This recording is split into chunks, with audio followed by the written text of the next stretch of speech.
Next question, the member for Oshawa. Thank you, Speaker. Ontarians, and my question is to the Acting Premier. Ontarians can clearly see the personal priorities of this Premier. Right out the gate, it was bucket beer and stickers, then border signs, license plates, and soon flashy billboards.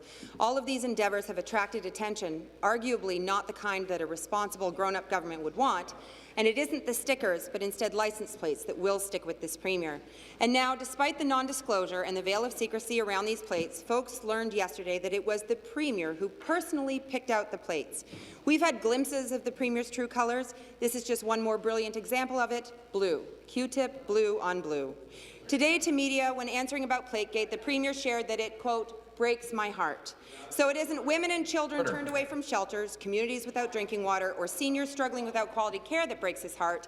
It is giving up on the dream of PC blue plates on every Ontario car that touches the core of this Premier. Speaker, it isn't clear to Ontario because the Premier is as hard to read as his plates. What else breaks his heart in this province? Minister of Government and Consumer Services to reply. Thank you very much, Mr. Speaker. It's my pleasure to stand in this House to affirm with all Ontario that our government is focused on delivering in a timely, secure and efficient way license plates in an enhanced manner because, Speaker, we've heard the concerns of Ontario, and I can sincerely say we've taken their feedback seriously, and I would like to take this opportunity to thank our partners and thank our stakeholders and our teams who have worked so diligently on the enhanced plate. I can't say enough that the fact of the matter is we have taken their feedback very seriously. We're moving forward, and we look forward to updating this House with our plans in the days and weeks to come. Thank you very much. The supplementary question.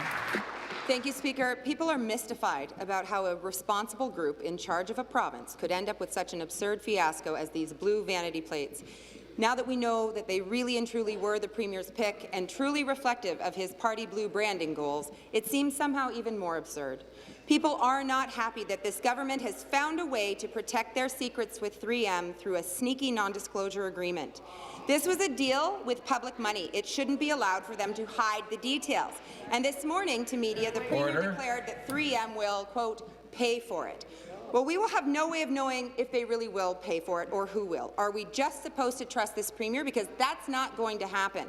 How can this government justify hiding the Premier's personal party plates bought with public money behind a secretive non-disclosure agreement? Again, the Minister will respond. Thank you very much. And, Speaker, I want to again reiterate the fact that what is most important here is that we listen to concerns of Ontarians. We've taken decisive action and will be delivering an enhanced plate that reflects the feedback that we received, and will be updating the House in the days to come as we proceed with our plan on delivering plates that have taken seriously the feedback from Ontarians. Thank you very much.